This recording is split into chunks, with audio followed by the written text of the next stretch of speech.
My dear friends, I leave you these 3 questions that you should ask yourself every day.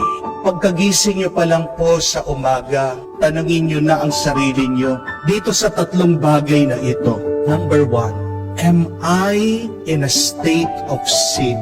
Am I in a state of grace? You cannot do good if you are in a state of evil. Amen? Mahirap makagawa ng mabuti kung nabubuhay ka sa kasalanan, kung nabubuhay ka sa kasama. Napakahalagang tanong yan.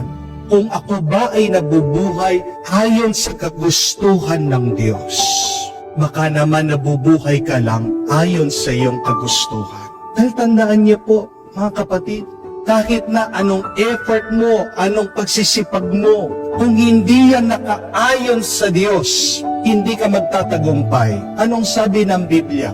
Man makes plans and yet it is God who accomplishes His plans.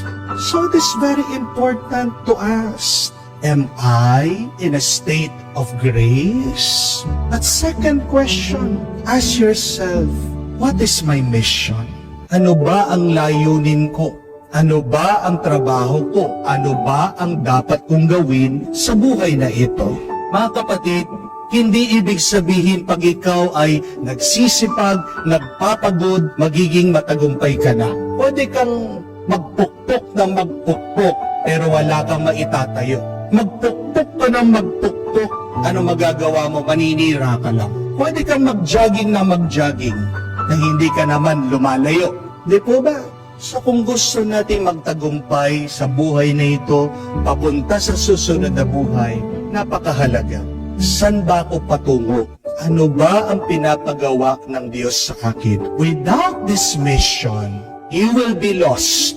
At pag ikaw ay nawala, siguradong ikaw ay magwawala.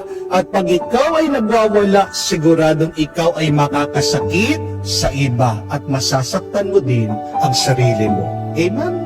Third and last question, am I praying? Nagdadasal ba ako?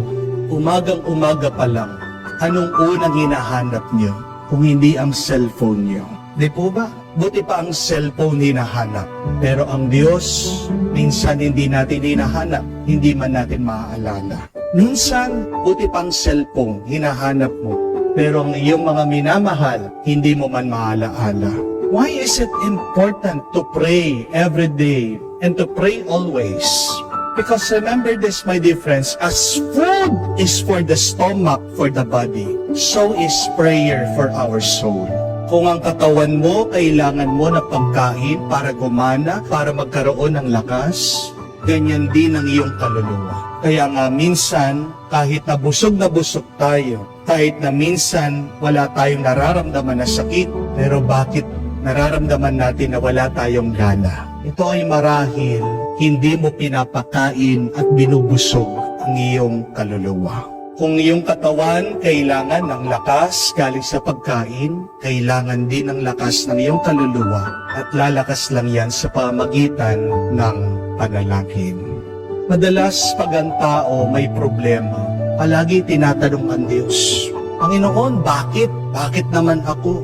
Pero may nakakalimutan ng taong may problema. Hindi man niya maitanong sa kanyang sarili, ano ang ginawa kong mali sa aking buhay? Bakit ganyan tayo, no?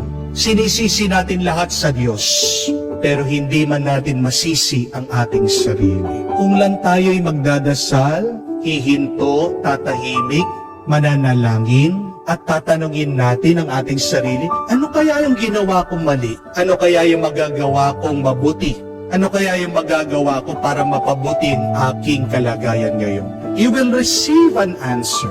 Dahil ano ang sabi ng ating Panginoon? Ask and you shall receive. Ask, hindi lang ibig sabihin humingi, but ask, ibig sabihin magtanong. Tanong mo sa Diyos, tanong mo sa iyong sarili, ano ang magagawa ko para mapabuti ko ang aking buhay ngayon? Ano ang magagawa ko para maalis ko ang problemang ito? Huwag ka sanang magsawang magtanong. Tanungin mo ang iyong sarili. Magpatulong ka sa Diyos, magtanong ka sa Diyos. para mas bumuti at umunlad ang iyong buhay.